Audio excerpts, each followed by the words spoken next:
बंदी छोड़ सतगुरु रामपाल जी महाराज जी की जय हो। परमात्मा की सभी प्यारी आत्माओं को पवन दास का सत साहेब। आज का वीडियो उन सभी सत्सेवक पुण्यात्माओं के लिए है जो इस अद्वितीय सत भक्ति मार्ग पर ज्ञान को आधार बनाकर चल रही हैं। सतगुरुदेव जी सत्संगों में बार बार जिस पुण्यात्माओं शब्द का उच्चारण करते हैं, उस शब्द के असली हकदार वर्तमान में आप सभी सत्सेवक भाई बहन हैं। परमेश्वर अपनी वाणी में फरमाते हैं कि खोकापुर के काग मिले दिन दोई रे, अरबू में कोई हंस हमारा होई रे। आप सत्सेवक भाई बहन परमात्मा के वो हीरे मोती लाल हैं जिनके लिए वह परमात्मा कभी कबीर दास बनकर आता है तो कभी संत रामपाल दास बनकर आता है।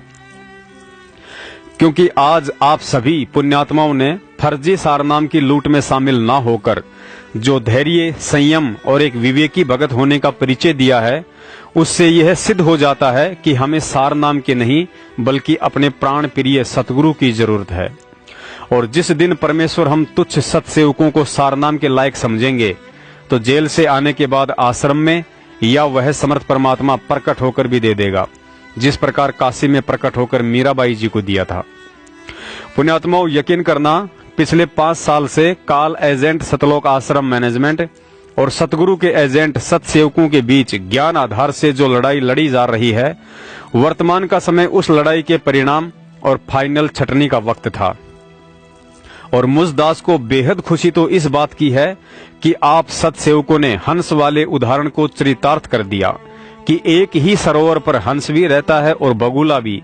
बगुला अपनी उदर पूर्ति के लिए मेंढक, मछली, घोंगे कुछ भी खा लेता है, लेकिन हंस भले ही भूख से मर जाए परंतु मेंढक और मछली की तरफ देखता भी नहीं है।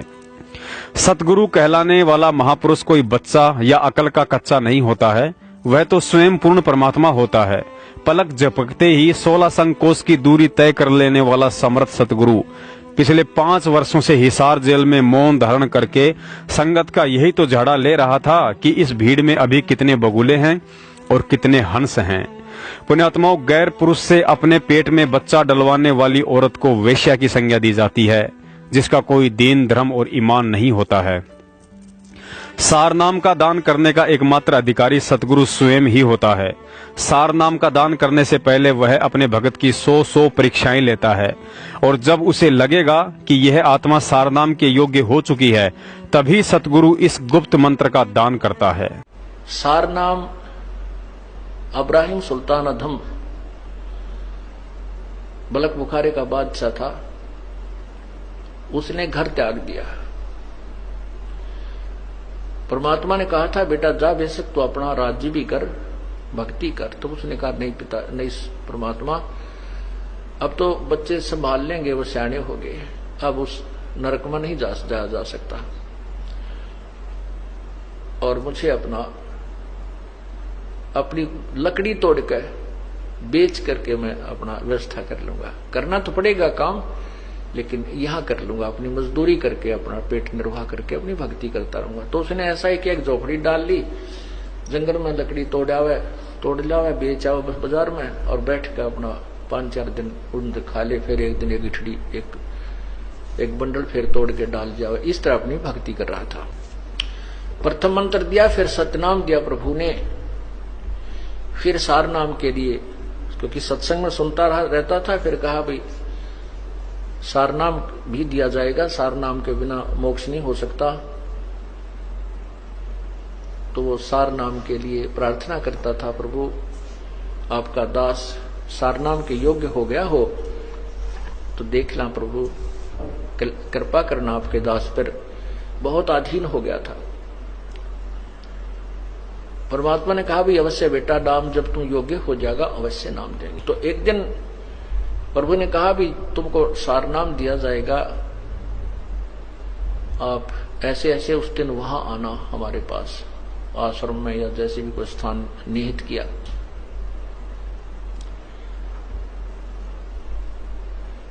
अब उधर से परमात्मा ने अपनी एक शिष्या से कहा, बेटी, क्योंकि जहां परमात्मा रहते थे, क्योंकि सतगुरु ना जाने कितनी बार आए हुए हैं, वो केवल कबीर नाम से प्रकट हुए हैं, कति आमना सामी तो अब मैं भगवान हूं और वो सारा अन्य उनमें भी आए हैं, और कुछ दिन अतिथि रूप में रहे हैं। उनके विषय में कोई ये नहीं बता पाया कि ये कौन थे, कहाँ के रहने वाले थे।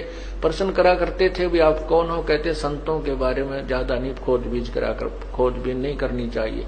इस तरह वो गुप्त रूप में काफी समय तक 10, 20 वर्ष, 50 वर्ष कहीं रह जाते थे, फिर चले जाते थे, अपने अन्य रूप ना बनाकर भी आते रहे। तो वो वहां एक आश्रम सा बनाकर प्रभु रहा करते थे, झोपड़ी सी डाल के। तो वहां बुलाया उनको के, और उसमें प्रवेश करने से पहले 5-4 मकान आते थे, और वो एक ही गली थी उसमें एंट्री करने की, और उसमें 5-4 जो मकान थे उनमें से एक मकान अपने भगत का था। तो उस लड़की से कहा, बेटी अब के ये भगत आएगा सार नाम लेने के लिए, उस दिन बता दिया, उस दिन आना, क्योंकि वो गुरु वचन पर चलता था, भगत गुरु वचन पर चलते थे, उसी दिन आना था। परमात्मा ने कहा, बेटी अब ये ऊपर से आए ना, यहाँ तेरे मकान के नीचे से गुजरे, तो इसके ऊपर एक बाल्टी गारा के कीचड़ की, पेशाब पशु भैंसा का, पशुओं का, गाया का, बकरियां का गोबर गार मिलाकर इसके ऊपर ओझ दिए, ऊपर तक उलेट देना। और इसकी फिर क्या प्रक्रिया हो, इस गारा के मिट्टी के कीचड़ के डलने के उपरांत इसकी क्या प्रक्रिया हो वो मुझे बताना, यो तुझे कैसा व्यवहार करे। तो उस लड़की ने ऐसा ही किया। इब्राहिम सुल्तान जी आ रहे थे, ये बल्ख बुखारा के बादशाह थे, जिन्होंने राज रूज त्याग करके अपना एक साधारण से व्यक्ति का जीवन जी रहे थे, भक्त का।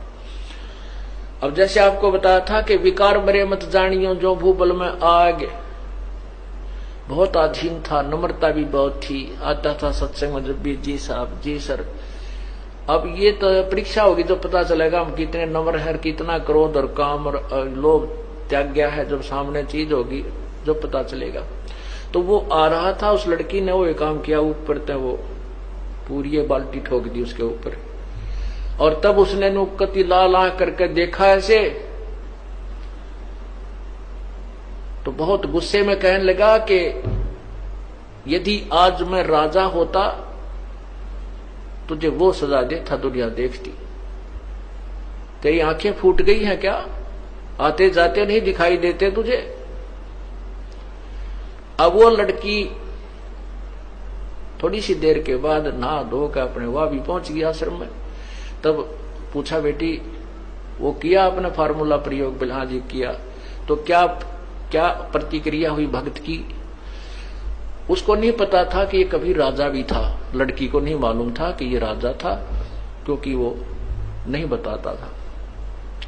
तब उसने पूछा, लड़की ने अपने परमात्मा से, गुरुदेव से, कि हे भगवान क्या ये राजा था? तो उसने, गुरुदेव ने यानी परमात्मा ने, कबीर जी ने कहा, क्यों बेटी क्या बात है कि जब मैंने इसके ऊपर बाल्टी डाली ना,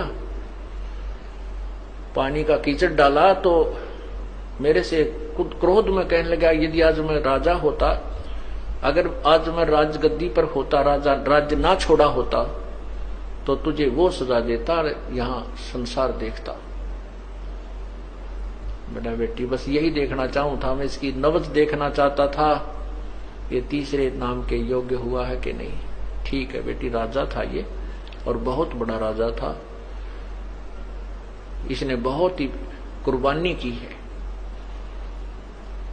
तब वो सत्संग के उपरांत जब भी गुरुजी विराजमान हुए आसन पर और कहा भी आ जाओ जिसने सार नाम लेना है, वो उठकर गया, प्रार्थना की कि आपका दास सार नाम के योग्य हो गया हो तो दया करियो प्रभु।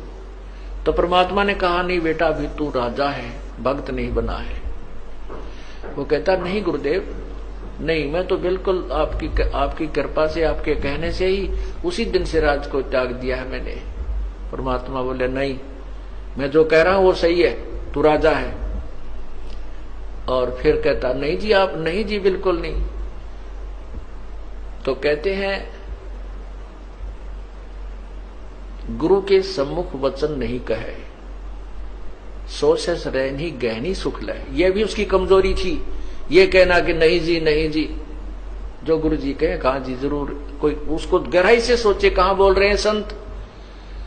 तो परमात्मा ने कहा, जा बेटा 1 वर्ष के बाद उस दिन आना, 10 ज्यादा नहीं, तब वो चला गया।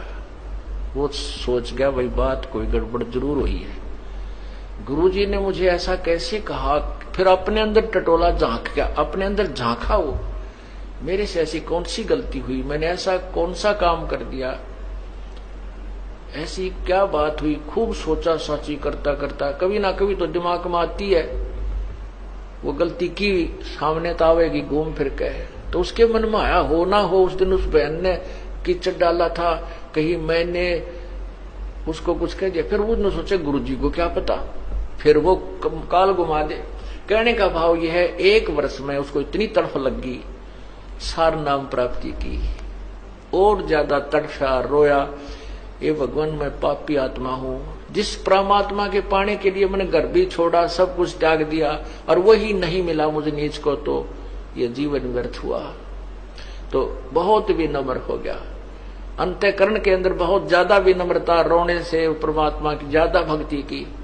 1 वर्ष के बाद वो फिर उस दिन निर्धारित दिन को आया, तो परमात्मा ने कहा बेटी आज फिर वही फार्मूला करना इसके ऊपर, और इसकी प्रतिक्रिया बताना मुझे।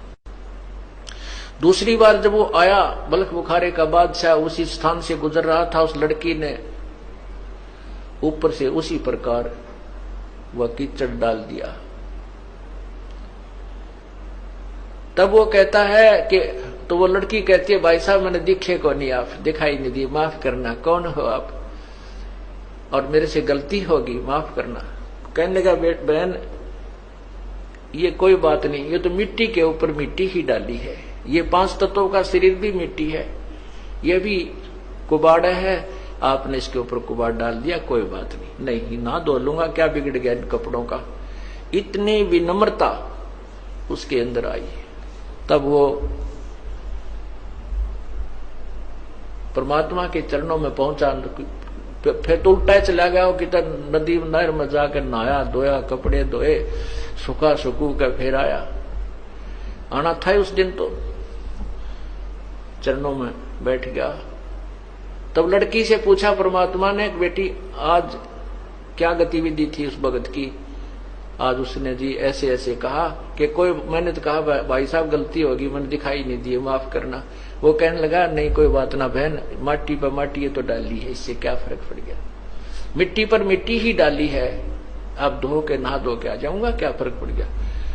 तब परमात्मा से उसने फिर अर्ज की कि प्रभु आपका दास सार नाम के योग्य हो गया हो तो क्षमा करना, दान करना दाता। तब वो कहते हैं कि हाँ बेटा आज तू नाम के योग्य हो गया, आज सार नाम तुझे दूंगा। पुण्यात्माओं, जिस प्रकार शिक्षक के रहते सहते विद्यार्थी कभी भी विद्यार्थी की परीक्षा नहीं ले सकता है, डॉक्टर के रहते सहते कंपाउंडर कभी भी कैंसर के मरीज का ऑपरेशन नहीं कर सकता है, क्योंकि ना ही तो वह ऑपरेशन करने के योग्य होता है और ना ही अधिकारी।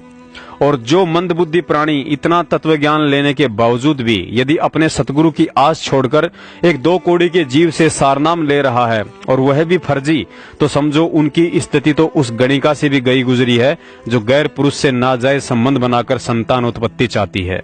बोलो सतगुरुदेव। अब जो सारनाम प्राप्त करने के लिए आए हुए हैं पुण्यात्मा, सारनाम प्राप्त करना कोई बालकों का खेल मत समझना। ये तो ऋषि महर्षि और पहले बहुत कुछ चले गए जिन्होंने बहुत बहुत साधनाएं की, जीवन भी पूरे गाड़ दिए। सारनाम प्राप्त उन्हीं को होगा जिनके हृदय में धैर्य होगा, सच्ची लगन होगी और ये दास देख लेगा भक्ति के योग्य होगे हो। अन्यथा कच्चे फोड़े पर डॉक्टर चीरा नहीं देता, मरीज तो कहता है जी कर दे दो चीरा, देना तो है ही आपने, कर दे दो चीरा, मैं तो बहुत दुखी हो रहा हूं। लेकिन वो कहता रहता कल आना भाई, 2 दिन पीछे आना, ये गोली खा। उस फोड़े को पक जाने के बाद वो चीरा देता ताकि ये बीमारी बढ़ ना जाए। इसलिए पुण्यात्माओं, जब तक आप योग्य नहीं हो चुके होगे ये दास आपको सारनाम नहीं देगा, चाहे 100 बार आना पड़े। और जो इसी परमात्मा के पाने के लिए तो राजाओं ने राज त्याग दिए और मीराबाई ने अपना शरीर सौंप दिया था, मारो चाहे काटो, में भगवान से दूर नहीं हो सकती, तभी उनको भगवान मिला करते हैं। ऐसे ही जैसे क्या है, सतनाम जो है ये श्वास उश्वास से जाप होता है। ये समझो हमने जल प्राप्त करना है नीचे से, जमीन से, तो उसमें बोकी मारी जाती है और साथ में पाइप उतारी जाती है। सतनाम काम करेगा, पानी तक वो उस पाइप को पहुंचा देगा। और सार नाम क्या करेगा, जैसे हमने हैंडपंप लगाना है, सार नाम फिर वो हैंडपंप के ऊपर की मशीन होती है, वो मशीन फिर ऐसे लगाएंगे तो वो पानी को बाहर निकालेगी, वो भगवान मिलावेगी। सार नाम परमात्मा मिलाओगा। लेकिन जब तक पानी तक नहीं पहुंचेगा तो उसके बोकी लगवाता ही रहेगा मिस्त्री के। अभी वो जो लगवाता है हैंडपंप, मालिक तो कहता बांध देन मशीन इस पर जल्दी ही, वो कई दिन ला दिए आपने, तो काफी समय लग गया, तो वो नहीं बांधेगा, क्योंकि वो जब तक वह पूरा स्थान देख नहीं लेगा यहाँ जल आ गया है, वहां जाकर छोड़ देगा, फिर वो मशीन बांधेगा। यदि वैसे मशीन बांध दी तो फिर उसमें लाए जाइयो पानी आवे को नहीं। ऐसे ये दास आपको सारनाम उस टाइम देगा जब आपकी भक्ति परिपक्व हो चुकी होगी, ताकि सारनाम देते ही आपको वो लाभ प्राप्त हो सके। हैंडपंप की मशीन जब बांध दी जाएगी। बोलो सतगुरुदेव सत साहिब। पुण्यात्माओं, सतगुरु अंतर्यामी होता है। ऐसी बात नहीं है कि उन्हें वर्तमान में सारनाम की आड़ में काल एजेंटों द्वारा किए जाने वाली इस धांधली का पता नहीं था। सतगुरु सबका बाप है और उन्हें अच्छे से पता था कि काल अपने कुछ एजेंट भगत बनाकर बहुत पहले ही आश्रम से जोड़ चुका है, जिसका जिक्र गुरुजी ने सन 2008 में ही कर दिया था। तो काल को चिंता होगी है कि ईब तेरी बात बिगड़ेगी। जो आज तक झूठा संदेशा भिजवा रखा था जनता में, अब ये पोल खुल रही है। तो जिस कारण से उसने ये सब कहानी बिगड़वाने की चेष्टा की, लेकिन समर्थ का सरना गहो रंग होरी हो, कभू ना हो एकाज राम रंग होरी हो। समर्थ की ओट में बैठे हैं हम, उस पूर्ण पुरुष की आड़ में, उसकी पूर्ण पुरुष की शरण में हम बैठे हैं। हमारा कभी आकाज नहीं हो सकता। तो इसी प्रकार काल अपने दूत इसी संगत में एक दो तो हो चुके हैं, लेकिन उनकी दाल नहीं गल पाएगी।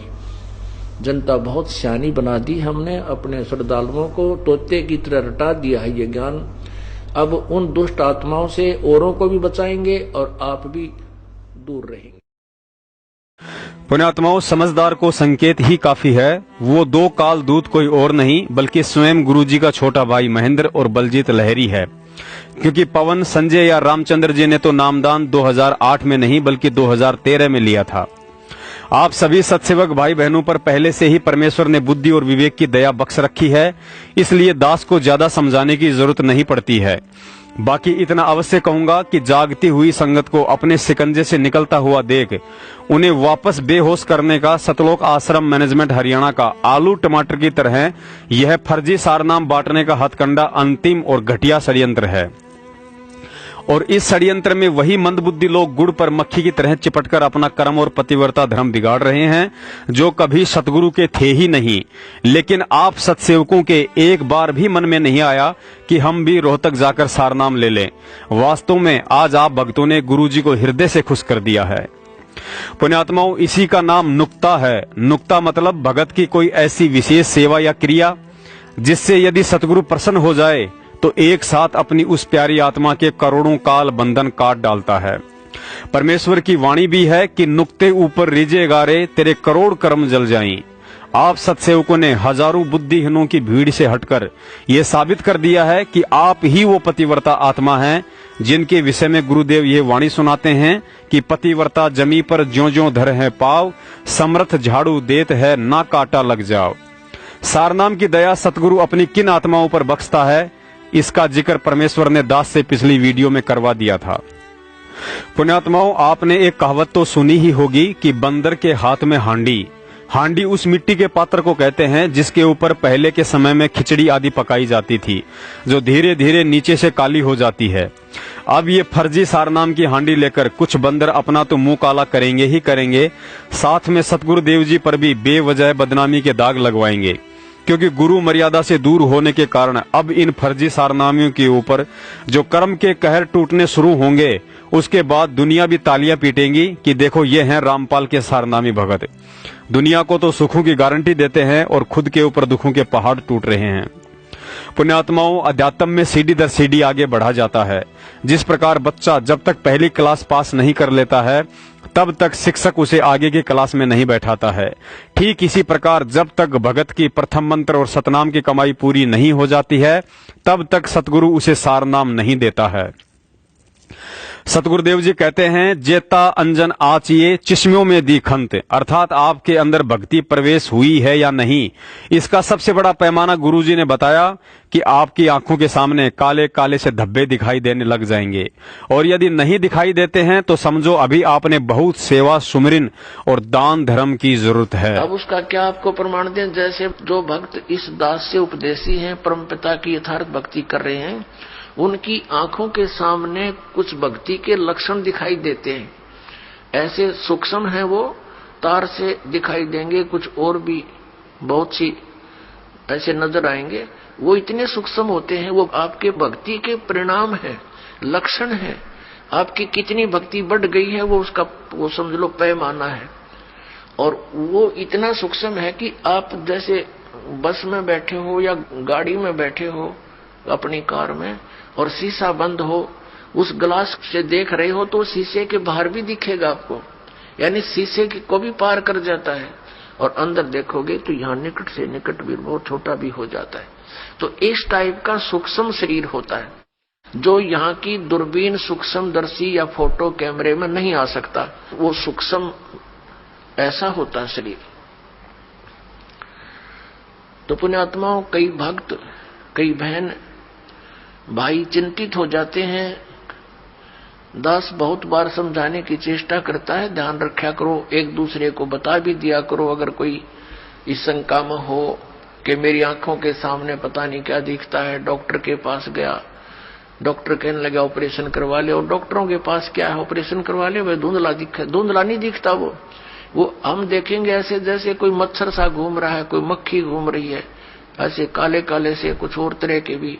वो तो जैसी जिसकी भक्ति बढ़ती चली जाएगी, वो आपकी भक्ति का पैमाना जैसा अंजन आंजिए चश्मों में दिखंत, जैसी भक्ति करेगा तेरी आंखों के सामने आपको अपनी भक्ति की कमाई दिखने लग जाएगी। ये आपका एक वो होगा, भक्ति का पैमाना होगा। आपका बैंक बैलेंस समझ लो, आप देख रहे हो सामने, तो वो घबरा जाते हैं, हमारे पास भी प्रार्थना करते हैं, जी ऐसा पता नहीं आंखों में क्या हो गया, मुझे तो चिंता बनी हुई है, ऐसे देखते हैं पता नहीं क्या दिखाई देता है, सोचते हैं ना देखूं फिर भी दिख जाता है। फिर उनको समझाते हैं कि ये आपकी भक्ति की कमाई दिखाई दे रही है, ये नहीं है तो आपका माइनस आपकी भक्ति, फिर भक्ति चली नहीं आपकी। इससे आपकी भक्ति संग्रह होगा, वो धन वो दिखाई दे रहा आपको, बाहर है, वो अंदर दिखता है, उसका रिफ्लेक्शन बाहर आपको, तो संतुष्ट होते हैं। तो पुण्यात्माओं, ये वो भक्ति है कि आपको आपके समक्ष दिखाई दे रही होती है, तो घबराना नहीं होता। पुण्यात्माओं, रोहतक में जिन लोगों को सारनाम दिया जा रहा है, और यदि खुशकिस्मती से वे भाई बहन यह वीडियो देख रहे हैं, तो अपनी भक्ति का आंकलन गुरुजी के इस सत्संग को आधार बनाकर स्वयं ही कर लें कि अभी आप कितने पानी में हैं। और बात करते हैं सारनाम की। आप मंदबुद्धियों के भेजे में सारनाम को जबरन ऐसे ठूसा जा रहा है जैसे यह मुसलमान भाई जबरन अल्लाह को बिना भक्ति और भाव के अपने मूर्ख साथियों के साथ बांग दिलवा रहा है।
कहते हैं जिसकी बुद्धि पर काल सवार हो जाए उसे बहू और बेटी में कोई अंतर नजर नहीं आता है।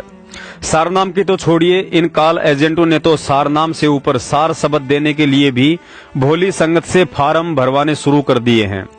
देखिए सतलोक आश्रम मैनेजमेंट हरियाणा की तरफ से आया हुआ एक पीला पर्चा और सार शब्द वाला फार्म।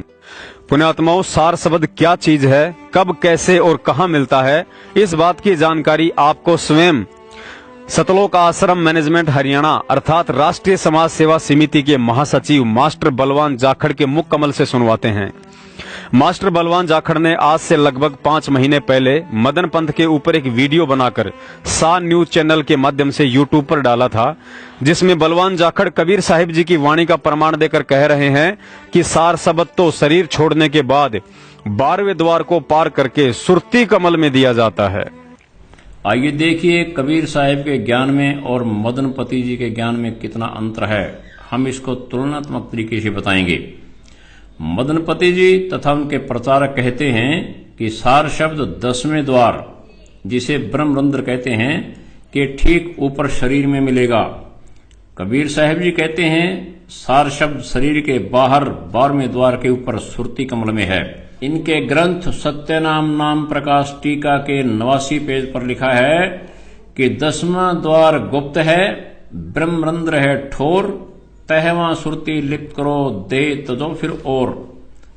इसका टीका करते हुए बताते हैं, गुरुजी शिष्य को समझाते हुए कहते हैं कि ब्रह्मरंध्र को 10वां द्वार भी कहते हैं। उसके ठीक ऊपर चमड़ी में बिल्कुल एक तरह से सटा हुआ अछूता व चेतन आत्मा शब्द रूप है। वहीं पर अपनी सुरती को संसार से हटाकर शिथिल करके लगाओ। सुरती आत्मा में एकाग्र होने से तुम्हें शरीर की कुछ भी सुधि नहीं करनी चाहिए। ये कहते हैं कि सुरती लगाते हुए शरीर छोड़ना है, यानी मर जाना है। इनका ग्रंथ व प्रवक्ता बताता है कि हम सार शब्द को सीधा लिखाएंगे और किसी अक्षर वाले नाम के जाप की जरूरत नहीं है। सार शब्द प्राप्त होने के बाद उसमें सुरती लगानी है, सुरती को सार शब्द से जोड़ना है। ऐसा अभ्यास करने से एक दिन आपको सार शब्द परमात्मा का साक्षात्कार होगा। इसके बाद आपका स्वरूप परमात्मा जैसा हो जाएगा अथवा निज स्वरूप को प्राप्त होकर उसमें शिथिल हो जाओगे। परमात्मा और आप में कोई भेद नहीं होगा। फिर आपको महसूस होगा कि तेरे ऊपर और कोई परमात्मा नहीं है। तो स्वयं ही सतनाम, सत शब्द, सार शब्द, निशब्द, अकह, अनाम आदि तू स्वयं ही है। तुझे किसी ने पैदा नहीं किया, तू स्वयं ही परमेश्वर है। ये व्याख्या मदन साहेब पंथ के मूल ग्रंथ में वर्णित है तथा इसके प्रचारक भी ऐसा ही प्रचार करते हैं।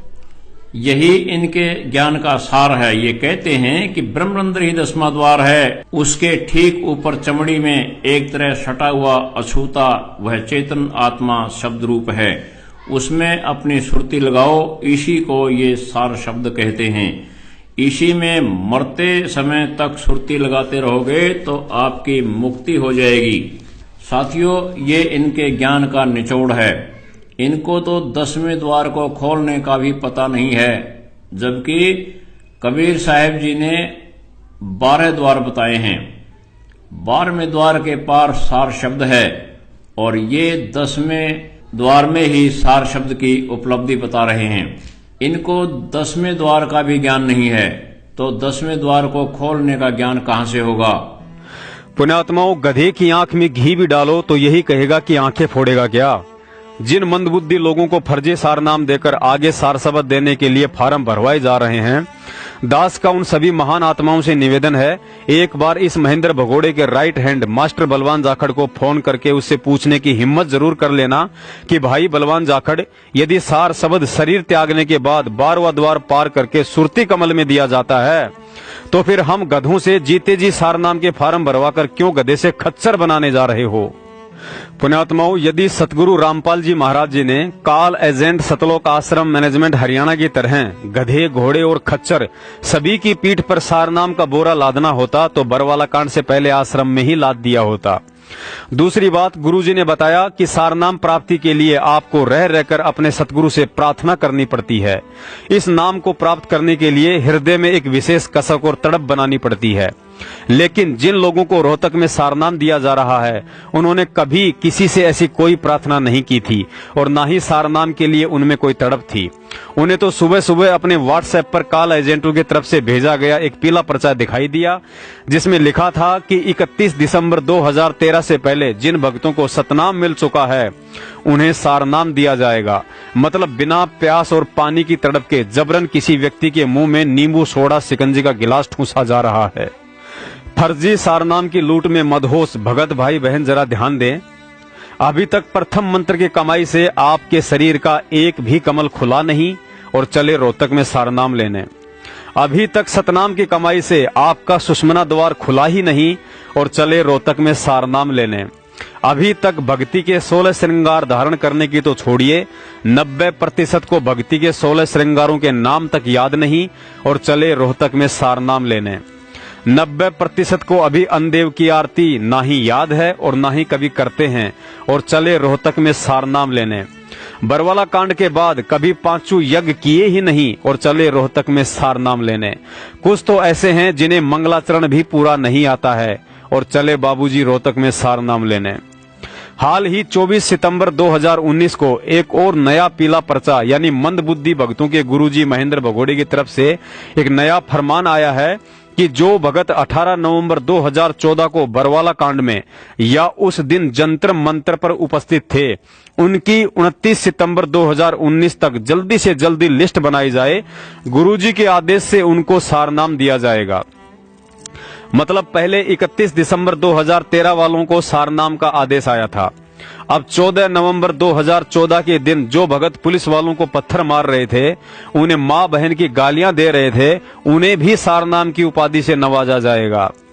फिर भी मंदबुद्धियों के समझ में नहीं आ रहा है कि ये सारनाम है या पीतल का आर्टिफिशियल मेडल जो जबरन भक्तों के कंधों पर लटकाया जा रहा है।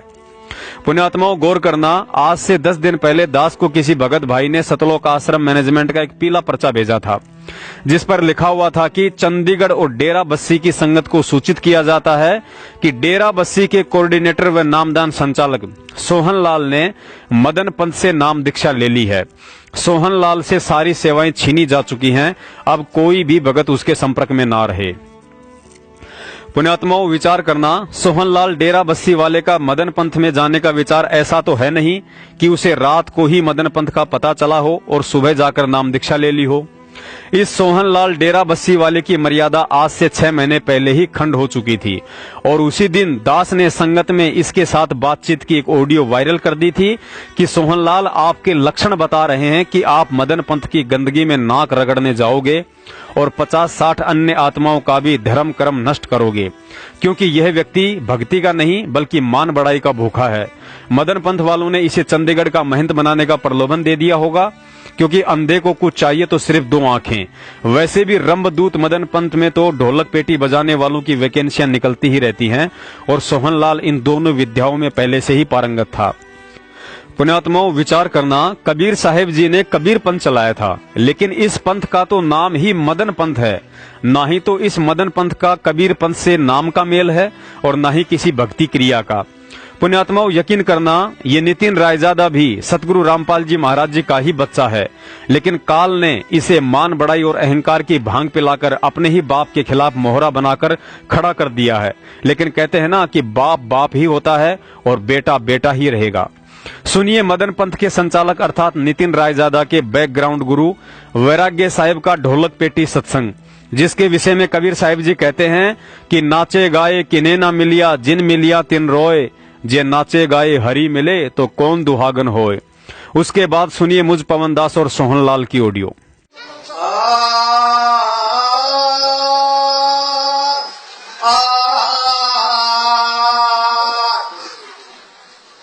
गुरु मुहूर्त गंधमास नयन के को 8 पहर निर्कत रहे गुरु मुहूर्त की ओर।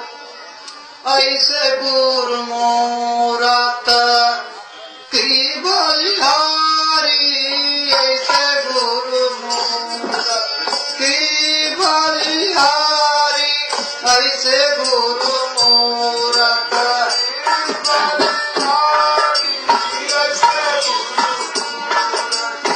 बलिहारी।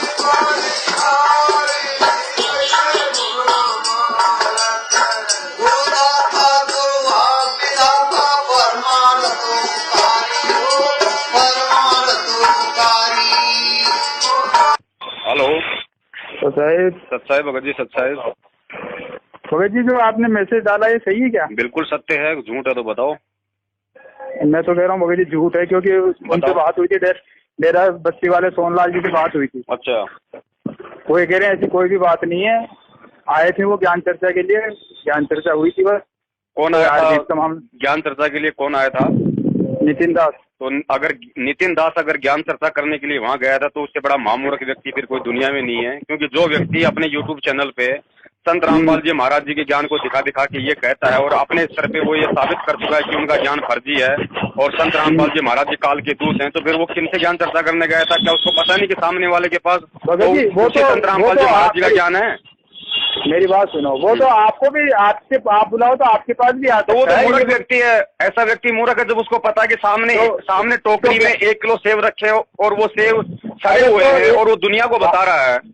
बात सुनो भगत जी, आप सत्य व बोल, झूठ का पसारा तो क्यों कर रहे हो? झूठ का नहीं, ये सत्य बात है। क्योंकि उस नितिन के मन में शंका है।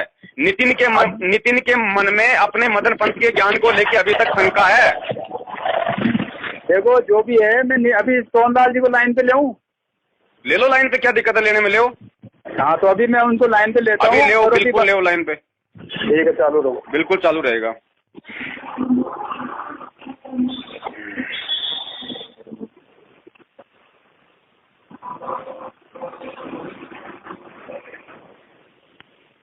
आप जिस व्यक्ति से बात कर रहे हैं उन्होंने आपके कॉल को होल्ड पर रखा है, कृपया लाइन पर बने रहिए।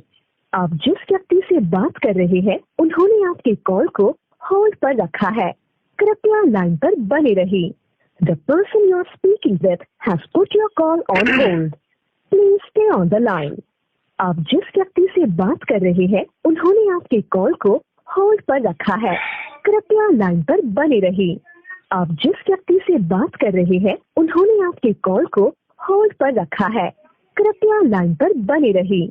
The person you are speaking with has put your call on hold. Please stay on the. Hello hello hello Sohandas जी।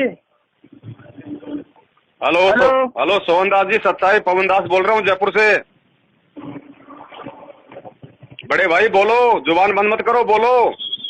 काट दिया उन्होंने फोन। काटेगा क्यों नहीं काटेगा? उसको पता है ना कि उसने किस लिए बुलाया था और वो किस लिए आया था वहाँ पे। अगर सच्चा है तो सामने आके बात क्यों नहीं करे? 1 मिनट दोबारा चालू रखो। मिलाओ भगत जी, मिलाओ।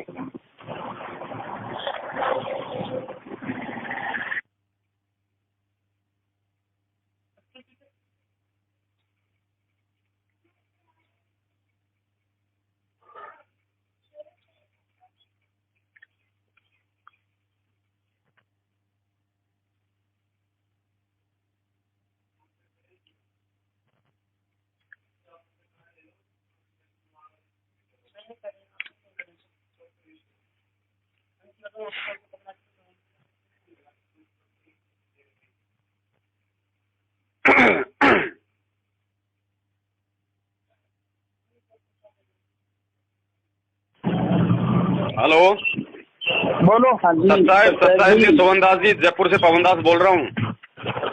हाँ जी बोलिए। हाँ जी राम सिंह जी बोलिए, आप इनसे क्या सवाल करना चाहते हैं? क्या पूछना चाहते हैं? बोले जी, नितिन दास जी आपके पास ज्ञान चर्चा के लिए आए थे, तो रामपाल जी महाराज से नाम लेने की चर्चा हुई थी? नहीं, नाम लेने की चर्चा नहीं हुई। मैं बताता हूँ आपको क्या सत्य है, मैं बताता हूँ आपको। अगर आपने नितिन दास की और अपनी यदि फोटो यूट्यूब पे डाली है तो जो बातें आप लोगों ने वहाँ पे की है उसकी ऑडियो या वीडियो रिकॉर्डिंग भेजो, हमें मालूम पड़ जाएगा कि वो ज्ञान चर्चा के लिए आया था या वो नाम दीक्षा लेने के लिए आया था। रिकॉर्डिंग करनी हमने की। फोटो क्यों भेजी तुम लोगों ने? फिर तुम लोगों ने फोटो क्यों भेजी? फोटो तुम लोगों ने व्हाट्सएप पे क्यों भेजी? चलो ठीक है जी, आप तो ऑडियो वीडियो भेजो। आप लड़ो, लड़ना नहीं है। आप जैसा महामूर्ख व्यक्ति, आप जैसा महामूर्ख और उस जैसा महामूर्ख व्यक्ति दुनिया में क्यों नहीं है? जब आपको संत रामपाल जी महाराज जी ने ये समझा दिया, सारा ज्ञान बता दिया कि मेरे अलावा किसी के पास कोई तत्व ज्ञान नहीं है, तो आपने किस मूर्ख को अपने वहां पे ज्ञान चर्चा के लिए बुलाया? आपको शर्म नहीं आई सोनलाल? आप भगत हो आप संत रामपाल जी महाराज जी के? आप तो किसी नकली संत के चरणों की धूल के बराबर भी नहीं हो। आपने किस लिए बुलाया उसको वहां पे, जब आपको पता है कि गुरु जी ने कह दिया कि किसी के पास कोई ज्ञान नहीं है? आप क्या ठेकेदार हो? ठेकेदार आप बन रहे हो फालतू में। आप खुद मरोगे, 10-20 को लेके मरोगे आप।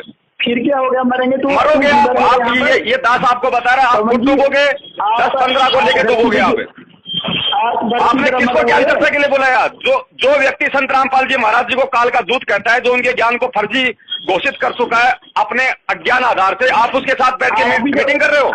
शर्म आनी चाहिए आपको। कालदूत कहते हो आप, नहीं कहते कालदूत? किसको कहा मैंने कालदूत? नितिन जी को। तो नितिन काल का दूत है इसलिए बोलता हूँ उसको मैं। क्या संत रामपाल जी महाराज जी, क्या संत रामपाल जी महाराज जी काल के दूत है? मेरे को आप बताओ, आप बताओ क्या संत रामपाल जी महाराज जी काल के दूत है? आप बताओगी बाकी। अरे उस व्यक्ति ने संत रामपाल जी महाराज जी को काल का दूत कहा और आप उसके साथ बैठ के फोटो खिंचवा रहे हो। शर्म आनी चाहिए, डूब के मर जाना चाहिए आपको डूब मर के जाना चाहिए आपको, नालायक व्यक्ति।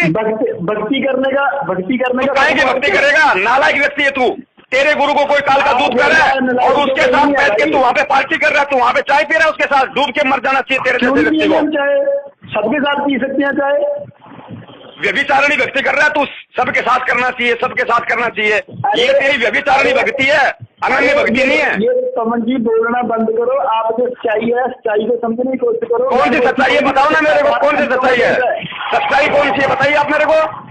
पुण्यात्माओं, जो नामदान संचालक सोहनलाल 6 महीने से परमात्मा की भक्ति से कट चुका था, भोली संगत पिछले 6 महीने से वहां नाम शुद्ध करवा रही थी। इसी का नाम अंधविश्वास और मूर्खता है, जो संगत 5 साल से करती आ रही है। भले ही ये सोहनलाल और इनके कुछ मंदबुद्धि साथी मदन पंथ में जा चुके हैं, लेकिन कुछ ही दिनों में इनकी हालत धोबी के कुत्ते जैसी होने वाली है, क्योंकि गुरुजी ने बताया कि आत्मा की खुराक सत्संग होती है, ना कि बकवाद। आज इन्हें मदन पंथ की बकवाद सत्संग नजर आ रही है, लेकिन 2-4 महीने बाद मदन पंथ के ढोलक पेटियों वाले बेसुरे भजन इनके भेजे में घाव करना शुरू कर देंगे। उसके बाद इनकी आत्मा इन्हें कसोटेगी कि नालायक प्राणी, मुझे किस गंदगी में लाकर पटक दिया। फिर देखना इनकी हालत धोबी के कुत्ते जैसी होने वाली है, ना घर के ना घाट के।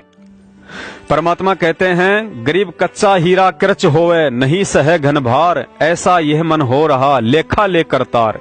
परमात्मा पहले अपने भगत को ज्ञान से परिपूर्ण करता है, फिर स्वयं ही विपरीत परिस्थितियां उत्पन्न करके उसके ज्ञान, विवेक और सतगुरु पर विश्वास की परीक्षा लेता है। और फिर कहते हैं, कबीर भक्ति भाव भादो नदी, सवै चले गहराए, सरिता सोही जानियो जो जेठ मास ठहराए। अर्थात बरसात के समय तो छोटे मोटे नाले भी नदी का रूप धारण कर लेते हैं, लेकिन सरिता अर्थात असली नदी की पहचान तो गर्मी और सूखे के समय जेठ के महीने में होती है कि कौन अभी भी बह रहा है और कौन सूख गया है। ठीक इसी प्रकार आश्रम में गुरुजी के रहते से तो समझो सावन का महीना था। ऐरे गहरे नत्थु बैरे सभी गले में लॉकेट और हाथ में रक्षा सूत्र पहनकर बड़े भगत नजर आते थे। पहचान करना बड़ा मुश्किल था कि कौन हंस है और कौन बगुला। लेकिन बरवाला कांड के बाद जैसे ही गर्मी अर्थात भक्ति के जेठ मास का समय बढ़ता गया, त्यों त्यों भक्ति का रंग फीका पड़ने लगा और शेर की खाल में भगत बने बैठे गधों का असली चेहरा भी सामने आने लगा। नतीजन सतलोक आश्रम मैनेजमेंट वालों ने भक्तों की अंधश्रद्धा और भोलेपन का नाजायज फायदा उठाते हुए गुरु के आदेशों की आड़ में संगत को ही लूटना शुरू कर डाला। कुछ लोगों ने उसी दिन से अपनी कंठी माला और घर से गुरुजी की फोटो हटाकर अपनी परंपरागत साधनाएं वापस अपना ली। कुछ एक पुण्यात्माओं ने सोचा कि ज्ञान में तो कोई कमी नहीं है, लेकिन भक्ति गुरुजी के जेल से बाहर आने के बाद ही पुनः शुरू करेंगे। कुछ श्रद्धालुओं ने विवेक के अभाव में गुरु के गद्दार भाई और मनमुखी सतलोक आश्रम मैनेजमेंट को ही अपना टेम्परेरी सतगुरु समझकर उनके हर ज्ञान विरुद्ध आदेशों की गुलामी शुरू कर दी और आज भी उसी धुन में मस्त हैं। तो कुछ लोगों ने अपनी अज्ञानतावश भ्रमित होकर दूसरे पंथों व संतों की शरण ले ली। कहने का मतलब है, आज संगत में जिन्हें सत्सेवकों के नाम से जाना जाता है, उनके अलावा गुरु की गैर मौजूदगी में गुरु के सत्संग और ज्ञान को आधार बनाकर कोई भी इस भक्ति मार्ग पर टिक नहीं पाया। इस वीडियो के अंत में आप सभी सत्सेवक भाई बहनों से दास का निवेदन है कि वैसे तो भगत को भक्ति मार्ग पर गुरु के ज्ञान के अलावा ऐसी कोई दूसरी वस्तु नहीं है जो दृढ़ रख सके, लेकिन साधु संगति अर्थात अच्छे विचारों वाले भगत भाई बहनों का साथ भी एक अहम रोल निभाता है। परमात्मा कहते हैं, इष्ट मिले और मन मिले, मिले सकल सब रीत, कहे कबीर तहां जाइए रह संतन की प्रीत। अर्थात भक्तों को उन्हीं भक्तों की संगति करनी चाहिए जहां भक्ति हो, प्यार प्रेम हो और जहां के भगत अपने गुरु के प्रति पूर्ण रूप से समर्पित हों। इसके अलावा जिस संगति में इन सब का अभाव हो, उनके विषय में परमात्मा ने बताया कि रत्न जड़ाऊ मंदिर हो और लख योजन स्थान, साकट सगाना भेटियो, चाहे हो इंद्र समान। अतः समय हो तो हर महीने के दूसरे रविवार को मेरठ में और हर महीने के अंतिम रविवार को फर्रुखाबाद में, और अब तो हर जगह परमात्मा की प्यारी आत्माओं ने सत्य की राह पकड़कर सत्सेवक सम्मेलन करवाने शुरू कर दिए हैं। आप जी वहां शामिल होकर भक्ति के 5 यज्ञ और साधु संगति का लाभ उठा सकते हैं। बोलो सतगुरुदेव की जय। बंदी छोड़ सतगुरु रामपाल जी महाराज की जय हो। सत साहेब।